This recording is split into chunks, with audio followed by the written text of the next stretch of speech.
Hi, everyone. I hope you are having a wonderful Easter and are celebrating the resurrection of our Lord with candy and ham. Easter is a day that many spend at church, even if they don't typically go to church. It kind of makes me wonder if we'll see more views than normal for our Sunday service. Now, even though I'm filming this ahead of time, I'm excited to hear John's sermons because I really need to hear God's voice through this difficult time. But I want to talk to you about hearing God's voice. You see, through sermons, because my favorite sermon of all time is by a guy named Tony Campolo. Well, it's kind of by Tony Campolo because it's really by his pastor. He just made it famous. It's all about the suffering that Jesus went through on Good Friday, from being betrayed, to being tried, to being beaten, flogged, nailed to the cross, and finally through his crucifixion and death. But at the end of every line is a song-like refrain. It's Friday, but Sunday's coming.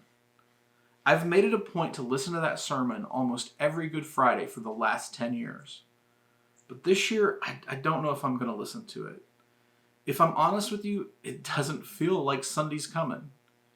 It just doesn't feel like Holy Week, like Easter is coming.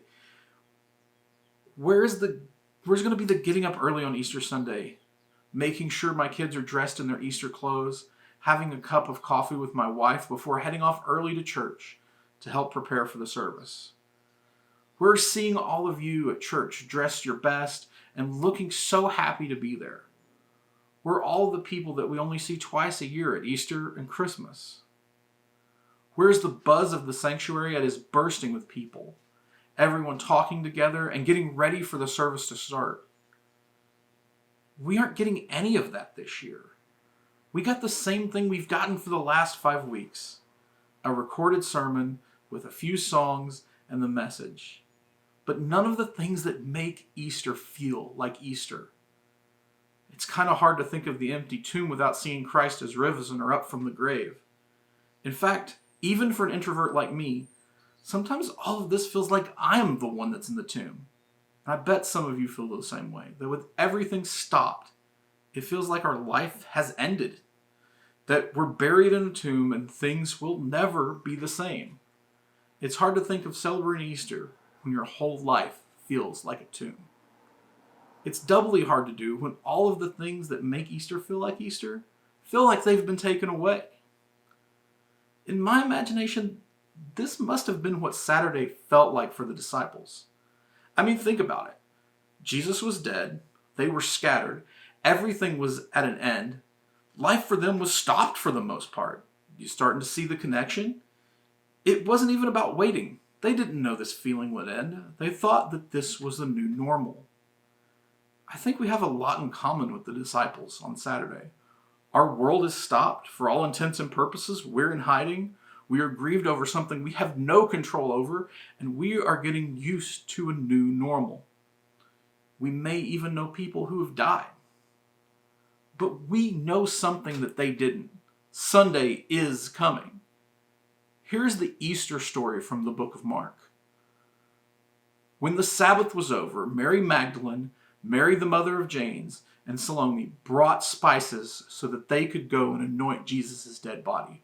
Fairly early on the first day of the week, just after sunrise, they came to the tomb. They were saying to each other, "Who's going to roll away from the stone for the entrance for us?" When they looked up, they saw that the stone had been rolled away, and it was a very large stone. Going into the tomb, they saw a young man in a white robe seated on the right side. They were startled, but he said to them, "Don't be alarmed. You are looking for Jesus of Nazareth, who was crucified. He has been raised. He isn't here. Look, here's the place where they laid him. Go, tell his disciples, especially Peter, that he is going ahead of you into Galilee. You will see him there, just as he told you." While the disciples didn't know that Jesus was going to be raised from the dead, we do know the end of the story. We know that Jesus is raised from the dead. We know that the women went to the tomb, and we know the tomb was empty. I can't help but think to myself now, we aren't living on Sunday, But we aren't really living on Friday. It's Saturday. We know that the disciples, even in grief and pain of Saturday, will have a reason to celebrate. And you know what? We know we will too. You know, though, we know that day is coming for us as well. And while there may be grief during that time, we are still doing social distancing, that someday that's going to end and we will celebrate. That's not a hope. It's a fact. This pandemic will end. Sure, some things may change, but for the most part, we are going to get our lives back. So for us, it's like the disciples' Saturday, but Sunday is coming. The best thing in this, though, is even if Easter doesn't feel like Easter, the tomb is still empty. Jesus is still risen, and Jesus is still Lord. So celebrate this day. Enjoy time with your family. Know that this will end, and when that happens, we'll celebrate together, not only for the return of our lives, but for the empty tomb. It's been a great day. I'm glad that I got to celebrate Easter with my family. It's been a little weird without all of that stuff, all of the stuff that goes with it. But